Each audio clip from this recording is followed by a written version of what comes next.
Asia के दीप, कौड़ा के सागर तथागत गौतम बुद्ध को श्रद्धा सुमन अर्पित करते हुए दलितों शोषितों के मसीहा संविधान निर्माता डॉक्टर बी.आर. अम्बेडकर को श्रद्धा सुमन अर्पित करते हुए बहुजन समाज में जन्मे मानवर कांशीराम साहब को श्रद्धा सुमन अर्पित करते हुए माता सावित्रीबाई फुले, माता रमाबाई, माता भीमाबाई और सभी महापुरुषों को श्रद्धा सुमन अर्पित करते हुए इस भरवलिया ग्राम सभा में डॉक्टर अम्बेडकर सेवा समिति के माध्यम से आज मीटिंग का जो आयोजन किया गया, माननीय फूलचंद होमगार्ड साहब के घर पर आप सभी उपस्थित माता बहनों, बुजुर्ग, नौजवान साथी, नन्हे मुन्ने बच्चे सभी लोग को मेरे तरफ से जय भीम नमो बुद्धाय करता हूँ। साथियों, जो जल रहा है जलने दो, बुझाना हमारा काम नहीं। जो जल रहा है जलने दो, बुझाना हमारा काम नहीं। जलाकर राख नहीं कर दिया तो बहुजन हमारा नाम नहीं, बहुजन हमारा नाम नहीं। साथियों, आज हम लोग 4 वर्षों से कंटिन्यू कहीं ना कहीं किसी न किसी गांव में हम लोग हर रविवार को मीटिंग करते हैं।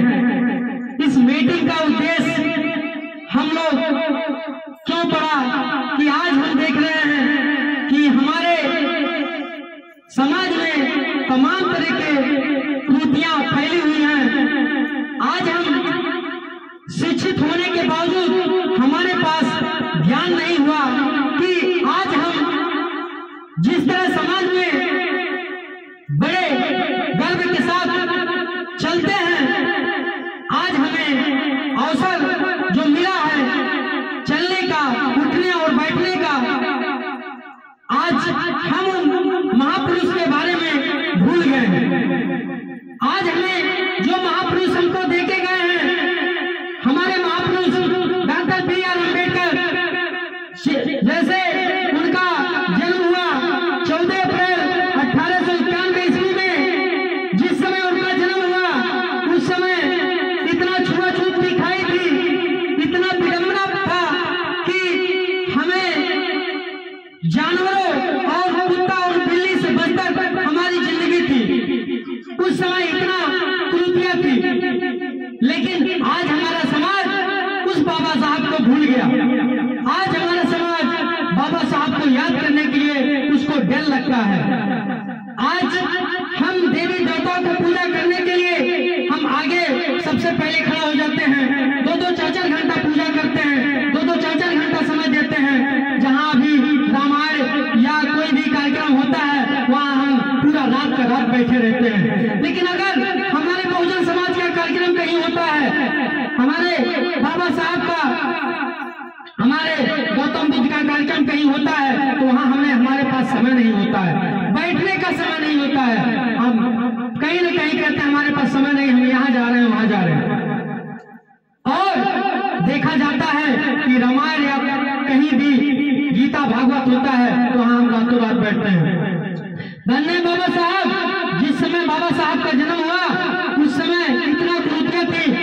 बाबा साहब को स्कूल में पढ़ने का अधिकार नहीं था। जिस समय बाबा साहब का जन्म हुआ था, बाबा साहब को नाम लिखाने के लिए बाबा साहब के पिताजी श्री सतपाल महाराज जो है नाम लिखाने के लिए विद्यालय पे जाते हैं, उनका एडमिशन नहीं होता था।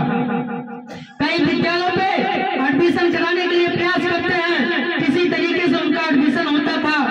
अगर एडमिशन होता है तो उनके साथ 3 शर्त लगाया जाता है। वो 3 शर्त क्या होता है? पहला शर्त होता है, बाबा साहब से कहा जाता है कि बाबा साहब आपका नाम तो लिखा जाएगा, लेकिन आपको पहला शर्त ये होता है कि आप विद्यालय के अंदर बैठ के आप पढ़ नहीं सकते। तो पहला शर्त होता है। थोड़ा सा आप लोग ध्यान दीजिएगा, अगर यहाँ बैठी हैं तो अगर बोल रहे हैं तो कुछ ध्यान दीजिएगा। अगर ध्यान देंगे तभी हम बोलेंगे, नहीं तो नहीं बोलेंगे। यहाँ हमारे पास भी समय नहीं है। अगर अवसर मिला यहाँ हमें कोई वेतन नहीं मिलता है। हम सिर्फ समाज को जगाने के लिए ही हमने कमेटी बनाया है और समाज को जगाने के लिए आज समय दे रहे हैं। कोई हमें यहाँ आने जाने का भाड़ा नहीं देता है। हमारे पास भी रोजी रोटी है। मैं भिटवा में ग्राहक सेवा केंद्र चलाता हूँ, कुछ लोग जानते भी होंगे। पूर्वांचल बैंक के सामने जस्ट मेरा ग्राहक सेवा केंद्र है, नीचे और ऊपर दोनों मेरा ग्राहक सेवा केंद्र है। कुछ लोग का यहाँ पे खाता भी है, यहाँ से जाते हैं। तो मेरे पास भी समय नहीं है, लेकिन मैं शुक्रवार को अपना ग्राहक सेवा केंद्र, अपना बैंक बंद करके मैं समय देता हूँ। तीसरा रिक्वेस्ट आप लोग से है, सुनने का काम करें। उस समय बाबा साहब के साथ शर्त लगाया गया, 3 शर्त लगाया गया। पहला शर्त था कि आप स्कूल के अंदर बैठ के पढ़ नहीं सकते। दूसरा शर्त था कि आप किसी भी बच्चे को छू नहीं सकते। तीसरा शर्त था कि आप अंदर वहां विद्यालय में मटके में रखा हुआ पानी उसको आप पी नहीं सकते थे।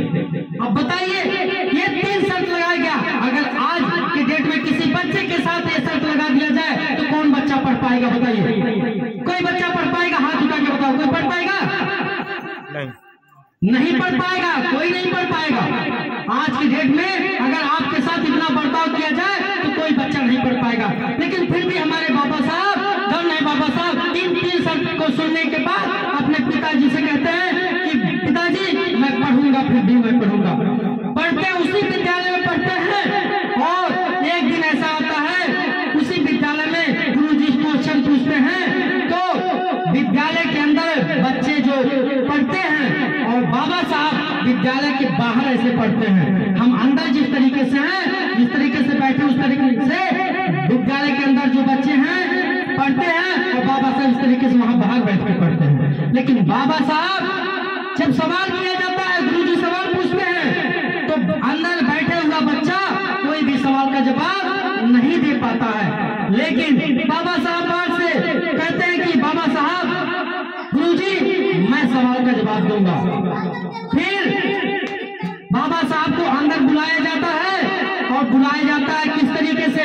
सारे बच्चे को बाहर निकाल दिया जाता है, सारे बच्चों को किनारे कर दिया जाता है। जैसे कुत्ता और बिल्ली की तरीके से बर्ताव किया जाता है उस तरीके से बर्ताव किया जाता है। तो बाबा साहब जाते हैं, ब्लैक बोर्ड पे लिख के बताते हैं।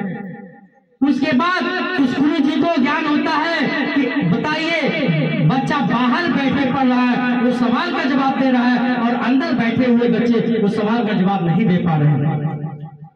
धन्य बाबा साहब, इतना सब कुछ झेलते हुए आप धीरे धीरे पढ़ते हैं। आज के डेट में उनके पास 32 डिग्रियां हैं और आपके बीच में एक ऐसा खूबसूरत संविधान लिखे, एक ऐसा खूबसूरत संविधान लिखे कि जो आज आप लोग बैठी हैं बड़े गर्व के साथ, अच्छी से अच्छी साड़ियां आप लोग पहनती हैं, अच्छे से अच्छे गहने पहनते हैं। पार्टी में जाना होता है तो आपको नई साड़ी चाहिए, नया गहना चाहिए, नया जेवर चाहिए, वो भी पूरा सेट चाहिए। बाबा साहब की देन है और किसी देवी देवता की देन नहीं है, ये बाबा साहब की देन है। आपको इस चीज को सोचना होगा, आप इस चीज को कब्र करना होगा। आप बाबा साहब की किताबों को पढ़िए, आप गीता और पुराण, आज तक हमारे बुजुर्ग इस बीच में बैठे हैं, गीता और पुराण रामायण पढ़े हैं। बताइए आज तक आपको क्या मिला? आज तक आपको क्या मिला उससे? आज मिला है किसी भी व्यक्ति को कि ये हमारे बाबा साहब के संविधान से मिला है और किसी देवी देवता के और वेद और पुराण और महाभारत से नहीं मिला है। आपको पढ़ना होगा किताब को। ये बात और बताऊंगा, माता सावित्री बाई फुले का नाम कितने लोग जानते हैं? कितने लोग जानते हैं माता सावित्री बाई फुले का नाम? बताइए, जानती हैं माता सावित्री बाई फुले कौन थी? आप पूछ रहे हैं, आपने हाथ उठाया। माता सावित्री बाई फुले कौन थी? किसी को नहीं पता है। आज हर विद्यालय में माता सरस्वती की पूजा होती है कि नहीं होती है? हर विद्यालय में माता सरस्वती की पूजा होती है, बच्चे होती है? हाथ उठाइए, होती है कि नहीं होती है? माता सावित्री बाई फुले और माता सरस्वती जी, माता सरस्वती जी आपके लिए कौन सा विद्यालय खोली है? किसी को पता है? कौन सी डिग्री है उनके पास? किसी को पता है? नहीं पता। धन्य है माता सावित्रीबाई फुले। माता सावित्रीबाई फुले 3 जनवरी 1831 में उनका जन्म हुआ। जिस समय जन्म हुआ उस समय बहुत त्रुटियां थी। इसी तरीके से माता सावित्रीबाई फुले जब वो 9 वर्ष की थी उसी समय उनका विवाह हो गया। 12 वर्ष महात्मा ज्योतिराव फुले के साथ 12 वर्ष उम्र था ज्योतिराव फुले के साथ उनका विवाह हो गया और वो पढ़ी लिखी नहीं थी।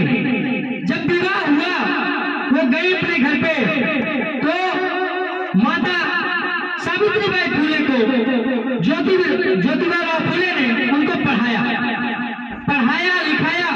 उसके बाद उन्होंने संकल्प लिया कि मैं अपने बेटियों को पढ़ाऊंगा, मैं अपने बेटियों को पढ़ाऊंगा। उन्होंने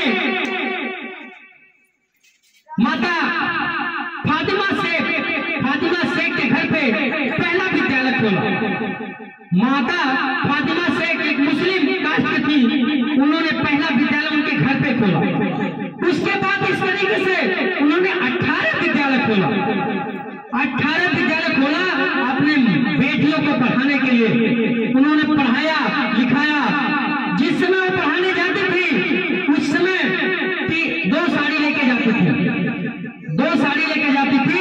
रास्ते में उनके ऊपर कीचड़ गोबर पत्थर से मारा जाता था, फिर भी उन्होंने पढ़ाना नहीं छोड़ा। उन्होंने पढ़ाई। एक साड़ी लेके जाती थी, रास्ते में उनका खराब हो जाता था, एक साड़ी जाके वो स्कूल पे बदलती थी। धीरे धीरे करके 18 विद्यालय खोला। आज बताइए कि माता सरस्वती ने कौन सा विद्यालय आपके लिए खोला, कौन सा उनके पास डिग्री है? आप अपने टीचर से इसको सवाल कर सकते हैं कि बताइए गुरुजी माता सरस्वती ने हमारे लिए कौन सा विद्यालय खोला है और उनके पास कौन सी डिग्री है कि जो वो आज उनकी पूजा की जाती है। आप गूगल पे अगर सर्च करेंगे आप सिर्फ ऐसे बोलिएगा कि शिक्षा की देवी कौन है, इस तरीके से गूगल पे बोल दीजिएगा। भोजपुरी गाना सुनना होता है तो लोग सर्च करते हैं ना, भोजपुरी गाना सुनना तो लोग सर्च करते हैं, बोल के सुनते हैं फलनवा गाना, ठीक है। उसी तरीके से आप बोलिएगा शिक्षा की देवी कौन है, तुरंत गूगल आपको बताएगा माता सावित्रीबाई फुले हैं। पूरा उनका बायोडाटा आपको वहां मिल जाएगा। बच्चे को खासकर मैं कहूंगा आप लोग इसको सर्च करके पढ़ लीजिएगा। आज ही पढ़िएगा, आपको पता चल जाएगा कि शिक्षा की देवी कौन है। उसके बाद एक क्वेश्चन आप लोग से है कि हम 5 मोमबत्ती क्यों जलाते हैं? 5 मोमबत्ती क्यों जलाते हैं, किसी को पता है? 5 मोमबत्ती इसलिए जलाया जाता है जिस तरीके से हम विकास अपना करते हैं उसी तरीके से मोमबत्ती अगरबत्ती जलाया जाता है कि उसी के सुगंध से आपका भी विकास हो, आपकी भी उज्जवल भविष्य आगे बढ़े। उसी तरीके से 5 मोमबत्ती जलाया जाता है कि आपका उजाला हो, आपका प्रकाश आगे हो बढ़े और आपका विकास हो।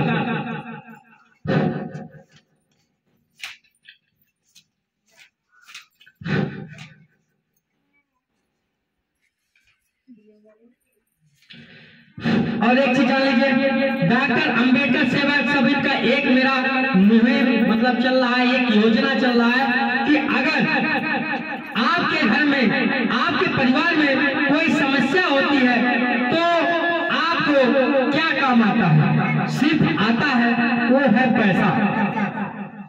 आपका परिवार आपका साथ छोड़ देता है अगर आपके पास पैसा न हो। पैसा से ही हर काम होने वाला है, बिना पैसे का कोई काम नहीं होने वाला। डॉक्टर अंबेडकर सेवा समिति का एक उद्देश्य चल रहा है कि आपके परिवार में अगर कोई समस्या होती है, जैसे किसी के घर में कोई कैजुअलिटी हो जाती है, कोई एक्सीडेंट में हो जाता है, कोई गंभीर बीमारी हो जाती है, किसी को पढ़ने की जरूरत है, कोई बच्चा बाहर जाके पढ़ना चाहता है, इस तरीके से तमाम कैजुअलिटी आपके परिवार में होती है, तो डॉक्टर अंबेडकर सेवा समिति का एक उद्देश्य चल रहा है कि आप उसमें सदस्य बने। सदस्य बनाने का मतलब यह है कि आप प्रति महीने, मैं आपसे पैसा नहीं मांगने आया हूँ, लेकिन मैं अपना उद्देश्य बता दे रहा हूँ कि प्रति महीने 100 रुपया आपसे लिया जाता है और 100 रुपया वो इस नाते लिया जाता है कि अगर आपके परिवार में कोई समस्या होती है तो आपको उस 100 रुपये से आपको हम 10,000 या 1 लाख की सहयोग कर सकते हैं। ये हमारा उद्देश्य चल रहा है कि आगे वाले आपके परिवार में कोई समस्या होती है तो हमारे संख्या अगर बढ़ती है, संख्या धीरे धीरे जो है इस समय लगभग 40 से 45 संख्या है, अगर धीरे धीरे अगर 100-1000 की संख्या होती है तो अगर 1000 लोग होते हैं तो 1 लाख रुपए प्रति महीने आता है। तो अगर आपके परिवार में आपके किसी भी गांव में कोई समस्या होती है तो हम आपको सहयोग करने का काम करेंगे, पूरा भरपूर सहयोग करने का काम करेंगे। किसी गरीब परिवार की बच्ची की शादी होती है, उसके पास पैसा नहीं है, उसके परिवार में पैसा नहीं है, उसमें भी हम सहयोग करने का काम करेंगे। उसके साथ साथ एक मेरा उद्देश्य है, दहेज प्रथा खत्म करिए, दहेज प्रथा खत्म करिए। हम दहेज लेते हैं और दहेज देते हैं। हम आप लोगों से रिक्वेस्ट करना चाहते हैं, हम हर गांव में कहते हैं, अगर आप लोग इस बात को मान लीजिए तो शायद ये मेरा मिशन, ये संकल्प पूरा हो जाएगा। आप किसी बच्चे का अगर शादी कर रहे हैं तो आप दहेज की मांग न करिए, ये आप लोगों से निवेदन है। अगर आप दहेज लेंगे नहीं तो आप दहेज देंगे भी नहीं, दोनों एक बराबर हो जाएगा। आपके पास पैसा नहीं होता है, आज के डेट में किसी के घर पे मैं कह रहा हूँ पेट्रोल भराने का भी व्यवस्था नहीं है, लेकिन फिर भी वो कहता मुझे पल्सर चाहिए, अपाची चाहिए, वो मांगता है, उसको देना पड़ता, हमें मजबूरी है। आज का ये फैशन का दौर आ गया कि हम गाड़ी नहीं देंगे तो वो लड़का ससुराल नहीं आएगा, ये भी एक समस्या पैदा हो गया। तो मैं आप लोगों से संकल्प लीजिए, आप लोगों से रिक्वेस्ट करना चाह रहा हूँ कि आप दहेज अगर देंगे नहीं तो दहेज लेंगे भी नहीं, और दोनों एक बराबर हो जाएगा तो हमारा इस तरीके से दहेज प्रथा खत्म हो जाएगा। और अगर आप लोग चाहेंगे तो कम से कम खर्चे में आप शादी करना चाहते हैं, आपके बगल में एक कटिया अम्बेडकर पार्क बना हुआ है, आप लोग को जानकारी होगा।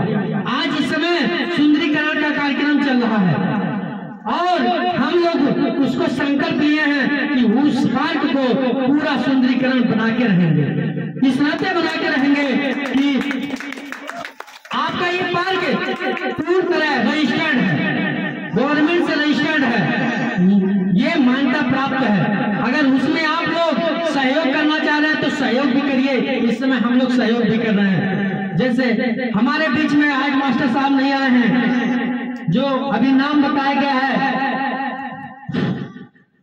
अजय सरकार, छित्रापारा का घर है, जो इस समय ब्रह्मापुर में पढ़ाते हैं। आपने उस पार्क में पूरा लाइटिंग बनाने की जिम्मेदारी ले लिया है, जो 30 से 32,000 रुपये खर्च आ रहा है, आप साधुवाद आपको देते हैं। उसके साथ साथ आप बैठे हुए हैं माननीय रामधन मास्टर साहब, आप डिगवा से चल के आए हैं, आपने एक डाली मोहरम का जो है व्यवस्था करके जो है आपने वहां सहयोग करने का काम किया है। उसके साथ साथ हमारे मास्टर साहब बैठे हुए हैं माननीय वीरेंद्र कुमार किटूरी से चल के आए हुए हैं, आपने जो है 6100 रुपए का सहयोग किया है उस पार्क में। इसी तरीके से हमारे बीच में मनोज जो है लंकी के हैं, वो भी एक डाली बालू अपने माध्यम से भिजवाए हैं। उसके बाद हमारे बीच में छपवा के एक वकील साहब हैं और वहाँ दास जी के संतलाल जी हैं, दोनों लोग मिलके आपने एक डाली गिट्टी का सहयोग वहाँ किया है।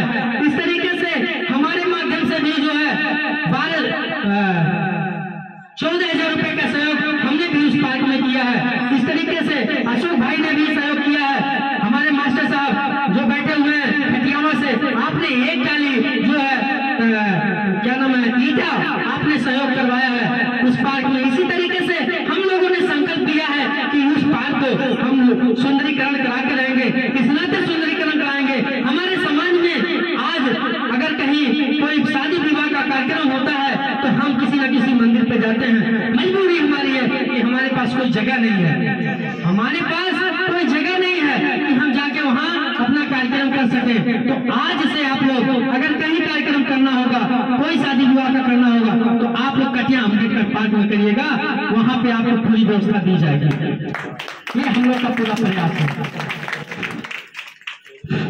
इसी तरीके से 14 अप्रैल का कार्यक्रम आपके बीच में आने वाला है। हम लोग 14 अप्रैल का कार्यक्रम जो है रखे हुए हैं, बहुत भव्य कार्यक्रम है, जो कि दिन में प्रोग्राम होगा। पहले सुबह में हम लोग जुलूस निकालते हैं।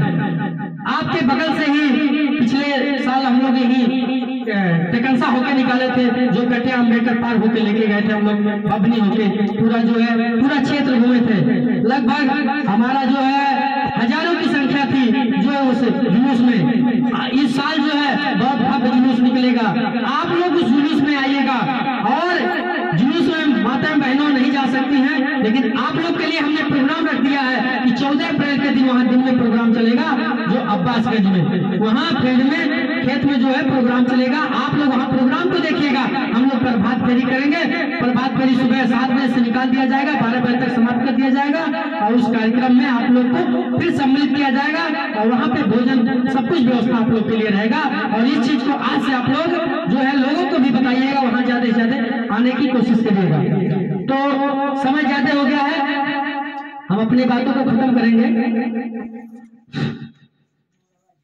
दुनिया में इस तरह कोई विद्वान नहीं हुआ, दुनिया में इस तरह कोई विद्वान नहीं हुआ। ईमानदारी तो हुई लेकिन ईमान ना हुआ, ईमानदारी तो हुई लेकिन ईमान नहीं हुआ। वैसे तो मसीहा आए हैं बहुत, वैसे तो मसीहा आए हैं बहुत, लेकिन अम्बेडकर साहब जैसा कोई महान ना हुआ, अम्बेडकर साहब जैसा कोई महान ना हुआ। बाबा साहब ने अपने जीवन में अपने लिए कुछ किया नहीं, बाबा साहब अपने जीवन में अपने लिए कुछ किया नहीं, आज तक किसी ने दिया, आज तक किसी ने दिया सॉरी बाबा साहब ने अपने लिए जीवन में कुछ किया नहीं, बाबा साहब अपने लिए जीवन में कुछ किया नहीं। हमको तो दिया हुआ है, आज तक किसी ने दिया नहीं। हमको जो दिया वो आज तक किसी ने दिया नहीं। यहाँ तो माँ भी अपने दूध का कर्ज मांगती है यारो, यहाँ तो माँ भी अपने दूध का कर्ज मांगती है यारो। बाबा साहब ने आज तक जो दिया है हमसे कुछ लिया नहीं, हमसे कुछ लिया नहीं। यानी आज तक बाबा साहब ने अपने बच्चों को कुर्बानी, 3 बच्चों को कुर्बानी दे दिया। आप दवा के अभाव में, पैसे के अभाव में उनके बच्चे मर गए, सिर्फ किस लिए मरे? उन्होंने बाबा साहब ने कहा था अपने पत्नी से कि रमा, ये बच्चे जो मर रहे हैं मर जाने दो, लेकिन आने वाले जो हमारे और बच्चे हैं मैं उनको मरने नहीं दूंगा, इस नाते नहीं मरने दूंगा। एक ऐसा खूबसूरत संविधान दूंगा कि आने वाले हमारे बच्चे ताकि किसी कारण से वो मरे नहीं। और आज आपको एक खूबसूरत संविधान आपको दे के चले गए, लेकिन उसको हम लोगों ने जो है आज तक लिया नहीं है। उसको आप लोग पढ़िए और विचार करिए, उस पर चलने का प्रयास करिए। अभी थोड़ा सा धर्म के बारे में बताऊंगा। जैसे लोग कहते हैं कि महिलाओं का सिंदूर एक श्रृंगार है, और महिलाएं सिंदूर अगर लगाती हैं तो पता चलता है कि हाँ उनकी शादी हुई है। मुस्लिमों में सिंदूर नहीं चलता है, क्या उनको नहीं पता चलता?